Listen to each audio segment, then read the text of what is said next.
my channel Aaj Ki Dunia and press bell icon for latest update. अस्सलाम वालेकुम students, आज जो हम अपना टॉपिक स्टडी करने जा रहे हैं वह 9th क्लास की बायोलॉजी का टॉपिक का नाम है biology relationships with other sciences. The relationship of biology to other sciences, यानी बायोलॉजी यानी हमारे पास हमें पता है कि बायोलॉजी क्या है। बायोलॉजी साइंस की एक शाख है। साइंस की डिफरेंट शाखें हैं, मुख्तलिफ शाखें हैं, जैसे कि बायोलॉजी है, फिज़िक्स है, केमिस्ट्री है। तो आज हम जो पढ़ रहे हैं वो है बायोलॉजी का मुख्तलिफ शाखों यानी दूसरे साइंसी उलूम के साथ जो ताल्लुक़ है उसको।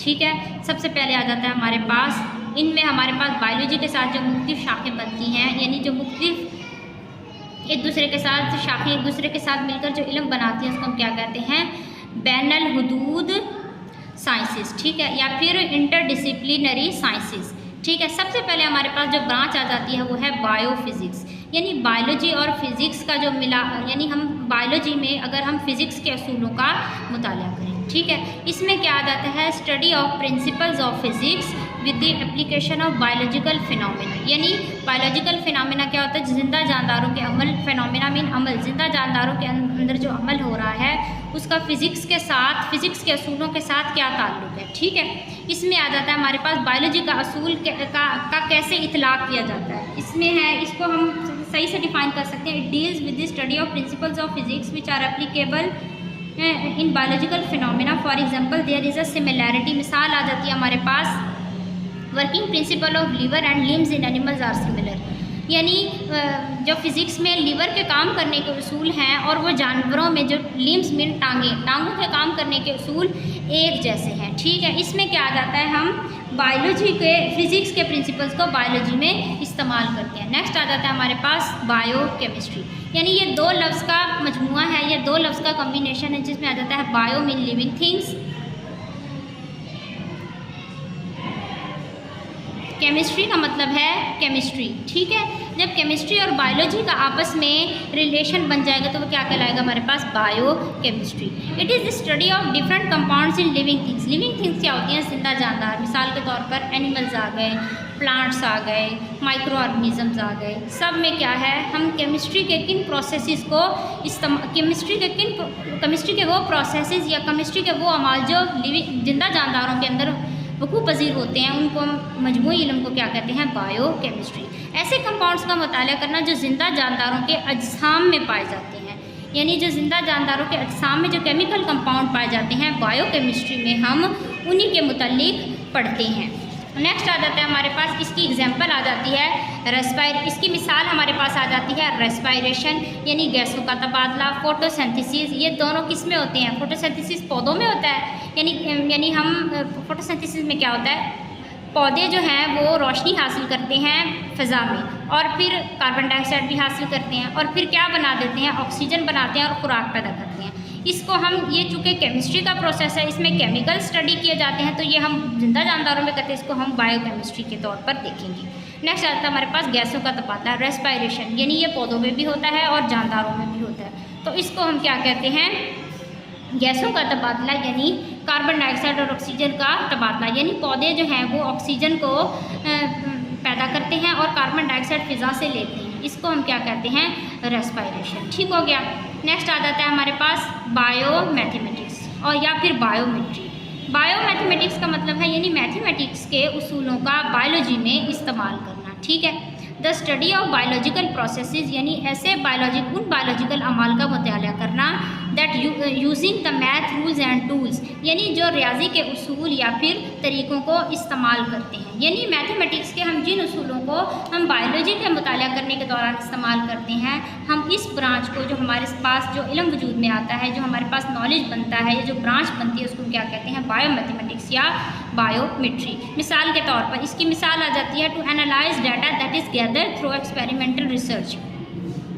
एक्सपेरिमेंटल रिसर्च क्या होती है, तजर्बाती तहकीक। तजर्बाती तहकीक के दौरान जो हम डाटा तरतीब देते हैं, इकट्ठा करते हैं, उसको हम तज्जिया करते हैं, तो उसमें जो रियाजी के जो उसूल और ज़वाबित या फिर रियाजी के जो जितने भी उसूल इस्तेमाल करेंगे, उसको हम, इस पूरे इल्म को हम क्या कहेंगे, बायोमैथमेटिक्स। ऐसे डाटा का तज्जिया करना जो हमें तजर्बाती तहकीक के दौरान तरतीब और इकट्ठा दिया जाता है, इस चीज़ को हम क्या कहते हैं, बायोमैथमेटिक्स। नेक्स्ट हमारे पास ब्रांच आ जाती है, या अगली जो हम ब्रांच पढ़ेंगे वो है जियोग्राफी। जियो का मतलब होता है ज़मीन, ग्राफी का मतलब होता है तस्वीर बनाना या फिर मतलब इसके मुतालिक जितना भी हमारे पास ग्राफ की सूरत में मौजूद है। बायो का मतलब है जिंदा जानदार।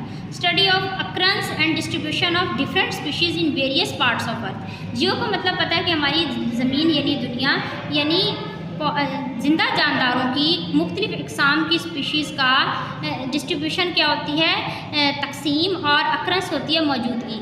मुख्तलिफ जिंदा जानदारों की मुख्तलिफ इलाकों में तकसीम और इनके वकूफ़ पजीर होने के अमल को जब हम स्टडी करते हैं तो इसको हम क्या कहते हैं, बायो जियोग्राफी, यानी हम जिंदा जानदारों के मुतल्लिक हम पढ़ रहे हैं। नेक्स्ट आ जाता है हमारे पास बायो इकनॉमिक्स। बायो इकनॉमिक्स क्या है?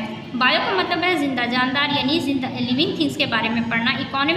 इकनॉमिक्स का मतलब क्या है? हमारे पास मईशत यानी हम माशी हवाले से जानदारों का मुताला कर रहे हैं। इसका क्या था? Study of organisms from economical point of view, यानी माशी हवाले से जानदारों या माशी नुक्ता नज़र से जानदारों का मुताला करना हमारे पास क्या कहलाता है? बायो इकनॉमिक्स कहलाता है। ठीक है, इसमें आ जाती है हमारे पास cost value and profit value, यानी हम नफ़ा या नुकसान की कीमत मालूम करते हैं। मिसाल के तौर पर गंदम की for the wheat crop wheat, यानी हम गंदम की फसल की पैदावार में मुनाफा और नुकसान का तखमीना लगाते हैं। तो हम चूँकि मईशत के असूलों को हम मद्देनज़र देख कर इस्तेमाल करते हैं तो इसको हम क्या कहते हैं? इस तकरीबन इल्म को या इस नॉलेज को या इस स्टडी को हम क्या कहेंगे? Bio economics. नेक्स्ट आ जाता है हमारे पास कैरियर्स इन बायोलॉजी। कैरियर का मतलब होता है पेशा। बायोलॉजी का मतलब है बायोलॉजी के ऐसे पेशे जो बायोलॉजी के फील्ड में हम बायोलॉजी के फील्ड में हमारे माशरे में या हमारे इलाके में या हमारे मतलब ज़िंदगी में जो हम अमल कर सकते हैं, जो पेशे इस्तेमाल होते हैं, जो वो क्या कहलाते हैं? Carriers in biology. नेक्स्ट आ जाता है हमारे पास इसकी सबसे पहली ब्रांच है मेडिसिन या सर्जरी। हमने देखा होगा कि हमारे पास जितने भी डॉक्टर्स होते हैं या फिर वो फिजिशियन होते हैं या फिर वो सर्जन होते हैं। फिजिशियन वो होते हैं जो कि दवाइयों से, जिनका ताल्लुक दवाइयों से होता है। सर्जरी वो होती है जो कि ज़्यादातर हमारे जिस्म के हिस्सों को मरम्मत या फिर उनकी पैवंदकारी से मुंसलिक होता है। In medicine the treatment and diagnosis of disease in human. Medicine में क्या करते हैं हम? दवाइयों से जानवरों का इलाज करेंगे और बीमारी की तशखीस करेंगे। ठीक है, फिर आता है हमारे पास सर्जरी। इसमें क्या कहते हैं? Parts of body are replaced, repaired और रिमूव्ड, यानी जिस्म के हिस्से या तो रिप्लेस्ड मीन तब्दील किए जाते हैं, रिपेयर्ड मीन मरम्मत किए जाते हैं, और रिमूव या फिर निकाले जाते हैं। मिसाल के तौर पर हमारे पास इसकी मिसाल आ जाती है गुर्दों की पथरी निकालना। इसको हम क्या कहते हैं? रीनल सर्जरी, यानी गुर्दों की पथरी यानी हम हमारे जिस्म में कट लगाएंगे, गुर्दों से पथरी को निकालेंगे। अगर गुर्दे मज़ीद ख़राब हैं तो उनको तब्दील किया जा सकता है, यानी ट्रांसप्लांट किया जा सकता है, या फिर उनको निकाला जा सकता है। ठीक है, इसको हम क्या कहते हैं? सर्जरी। फिर इसके बाद आ जाता है हमारी जिगर की पैवंदकारी। हम जिगर की पैवंदकारी यानी ट्रांसप्लांटेशन ऑफ लीवर करते हैं। इसके अलावा ये सब वगैरह हम कर सकते हैं। सर्जरी को जो है मेडिसिन और सर्जरी के फील्ड को अक्सर हम देखते हैं कि एफएससी के बाद, एफएससी की तालीम मतलब हायर सेकेंडरी की तालीम के बाद हम इख्तियार कर सकते हैं, यानी these professions can be adopted after FSc या हायर सेकेंडरी की तालीम। फिर उसके बाद तलबा जो है वो स्पेशलाइजेशन करते हैं, यानी वो डॉक्टर्स जो होते हैं या फिर फिजिशियन होते हैं या सर्जन होते हैं वो उस ख़ास अपने फील्ड यानी अपने ख़ास मतलब प्रोफेशन के माहिर बनते हैं। उसको हम क्या कहते हैं? स्पेशलाइजेशन। नेक्स्ट आ जाता है हमारे पास फिशरीज़। फिशरीज़ क्या है? Professional study of fish production या फिर माही परवरी। पेशा के तौर पर मछली की पैदावार बढ़ाना और उसके मुताला करने को हम क्या कहते हैं? फिशरीज़, यानी इसको हम क्या कहते हैं? फिशरीज़। तो इसमें हम करते क्या हैं? To enhance the quality and quantity of fish production, यानी मछलियों की पैदावार की क्वालिटी बढ़ाने के लिए और इनकी तादाद को बढ़ाने के लिए हम काम करते हैं। और ये पेशा इख्तियार कब किया जा सकता है? इसकी हम आगे पढ़ते हैं कि आफ्टर मास्टर स्टडी, यानी ज़ूलॉजी में अगर हमने मास्टर किया हुआ तो इसके बाद हम फिशरीज़ के पेशे को अपना सकते हैं। नेक्स्ट आ जाता है हमारे पास एग्रीकल्चर यानी ज़राअत। इसमें क्या हमारे पास? Profession for the production of food crops, यानी ऐसी फसलें जिनका ताल्लुक हमारी ग़िज़ा से है, और ऐसे जानवर production for the production of food crops and animals, यानी ऐसी फसलें जिनका ताल्लुक हमारी ग़िज़ा से है या फिर ऐसे जानवर जो हम ग़िज़ा के तौर पर इस्तेमाल करते हैं, as a source of food इस्तेमाल करते हैं, उनके मुतल्लिक उनकी पैदावार बढ़ाने के लिए जो हम पेशा इख्तियार करते हैं उसको हम क्या कहते हैं, एग्रीकल्चर। ठीक है, इसको हम कब अडॉप्ट कर सकते हैं, इसको हम एफएससी को हायर सेकेंडरी तालीम भी कहते हैं। इसके बाद इसको मुख्तलिफ यूनिवर्सिटीज़ में इसके कोर्सेज होते हैं एग्रीकल्चर में, हमारे पाकिस्तान में भी होते हैं। तो वो एग्रीकल्चर के पेशे को एग्रीकल्चर की तालीम को हायर सेकेंडरी की तालीम के बाद इख्तियार किया जा सकता है। नेक्स्ट है हमारे पास एनिमल हस्बेंड्री। एनिमल हस्बेंड्री क्या है, डोमेस्टिक एनिमल। डोमेस्टिक एनिमल कौन से होते हैं, घरेलू पालतू जानवर, उनकी टेक केयर की जाती है, यानी उनका ख्याल रखा जाता है। मिसाल के तौर पर कैटल, घोड़ा, शीप, भेड़, बकरियां वगैरह। पालतू जानवरों की नस्ल कशी यानी उनकी आगे नस्ल बढ़ाने के लिए यानी उनकी ब्रीडिंग की जाती है और उनकी पैदावार को बढ़ाने में अहम किरदार अदा करते हैं। ठीक है, इसको हम अपना सकते हैं हायर सेकेंडरी की तालीम यानी एफएससी के बाद हम इस शोबे को अपना सकते हैं। यानी ये भी एक कैरियर है जो हम एफएससी के बाद, मेडिकल के बाद हम इस फील्ड को अपना सकते हैं। नेक्स्ट आ जाता है हमारे पास हॉर्टिकल्चर। हॉर्टिकल्चर क्या है, यानी ये हॉर्टिकल्चर कहते हैं आराइशी पौधों के मुतालिक जो इल्म होता है ना उसको हॉर्टिकल्चर कहते हैं। ये इसका ताल्लुक बागवानी से है। बागवानी में हमें पता है कि हम आराइशी पौधे इस्तेमाल करते हैं, गुलाब हो गया, चमेली हो गया और मुख्तलिफ तरह के ऑर्नामेंटल प्लांट्स। ठीक है, इसका ताल्लुक बागवानी यानी गार्डनिंग से है।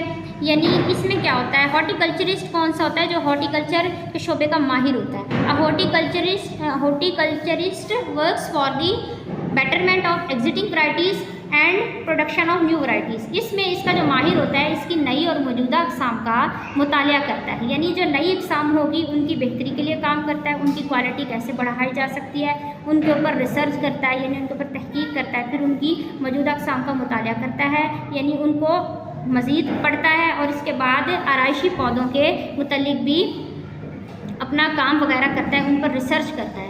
हॉर्टिकल्चर जो है हमारे पाकिस्तान में मुख्तलिफ यूनिवर्सिटीज़ एफएससी के बाद इस फील्ड में यानी हायर सेकेंडरी की तालीम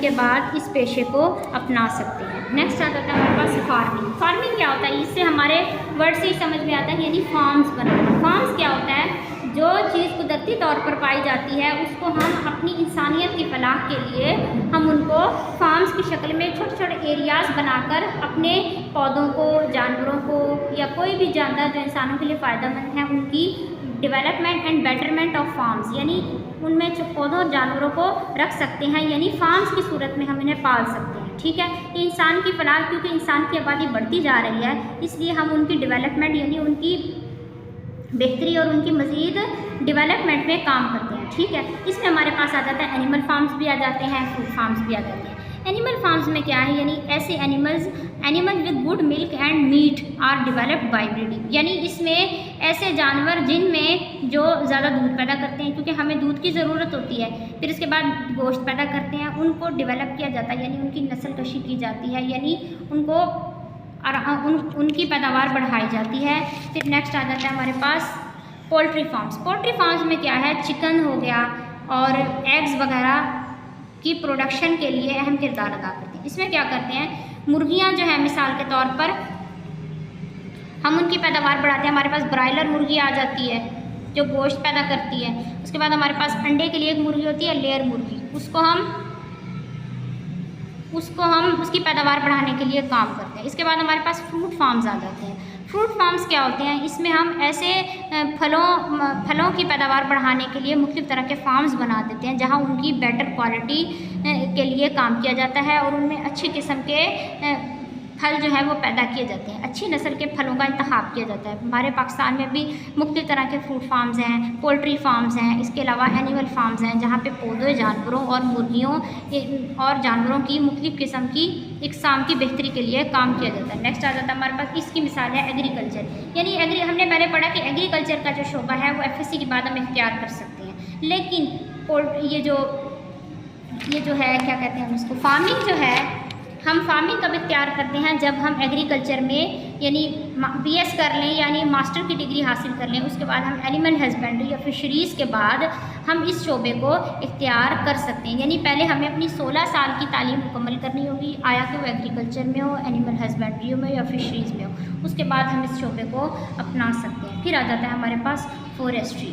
फॉरेस्ट्री क्या होता है, फॉरेस्ट्री है यानी जंगलात की पैदावार बढ़ाना, ठीक है। इसमें इसके जो माहिर होते हैं उनको हम क्या कहते हैं, प्रोफेशनल्स, यानी इसके जो माहिर हैं look after the natural forest, यानी कुदरती जंगलात की देखभाल करते हैं, यानी कुदरती जंगलात जो हमारे मुल्क में कुदरती तौर पर पाए जाते हैं। And give advice to government को मशवरा देते हैं कि वह नए जंगलात लगाएं या फिर मसनूई जंगलात की काश्तकारी करते हैं। मसनूई जंगलात की काश्तकारी को कहते हैं एफॉरेस्टेशन।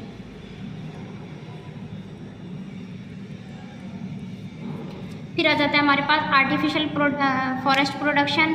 इस शोबे को हम अपना सकते हैं आफ्टर ज़ूलॉजी बॉटनी, यानी हम ज़ूलॉजी बॉटनी के बाद हम इस शोबे को अपना सकते हैं एफएससी के बाद। एफएससी के बाद भी कुछ यूनिवर्सिटीज़ हायर सेकेंडरी एजुकेशन के बाद भी इसके कुछ कोर्सेज करवाती हैं, जबकि बाकी जो है वो बॉटनी ज़ूलॉजी में यानी हमारा मास्टर्स हो जाए उसके बाद करवाती हैं। नेक्स्ट आ जाता है हमारे पास बॉटनी, बायोटेक्नोलॉजी। बायोटेक्नोलॉजी हमें बायो का पता चल रहा है कि जिंदा जानदार, और टेक्नोलॉजी का मतलब है जदीद टेक्नोलॉजी, जदीद तकनीक इस्तेमाल करना जिसमें जिंदा जानदार living things, bio mean living things इस्तेमाल होते हैं। जदीद शोबा है, इसमें हम क्या करते हैं, यूजिंग माइक्रो ऑर्गेनिजम्स और द लिविंग थिंग्स, या माइक्रो ऑर्गेनिज्म या लिविंग थिंग्स को इस्तेमाल करते हैं किस लिए, टू प्रोड्यूस यूज़फुल प्रोडक्ट्स।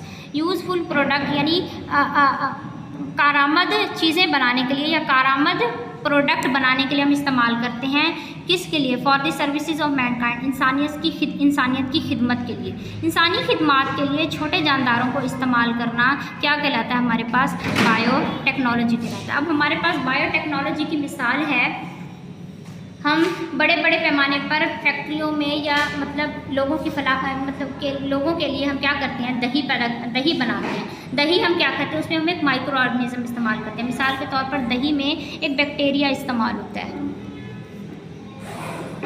किसके लिए, for the production of curd, दही बनाने के लिए, ठीक है। इसके बाद हम अगर बड़े पैमाने पर इसको करेंगे यानी बैक्टीरिया को इस्तेमाल करेंगे दही बनाने के लिए, उसको हम क्या कहेंगे, बायोटेक्नोलॉजी, ठीक है। नेक्स्ट आ जाता है हमारे पास एक जानदार है यीस्ट। ये भी एक माइक्रो ऑर्गेनिज्म है या सिर्फ छोटा सा जानदार है, जिसको हम किसके लिए इस्तेमाल करते हैं, फर्मेंटेशन के लिए इस्तेमाल करते हैं। इसके अलावा जो पिज़्ज़ा हम बनाते हैं या उसका जो डो बनाते हैं उसमें भी हम इस यीस्ट को इस्तेमाल करते हैं। तो हम चूँकि इंसानियत की फलाह के लिए, इंसान के लिए फ़ायदेमंद चीज़ें बनाने के लिए इसको इस्तेमाल करते हैं, तो इस फील्ड को हम क्या कहते हैं, बायोटेक्नोलॉजी। कुछ यूनिवर्सिटीज़ इस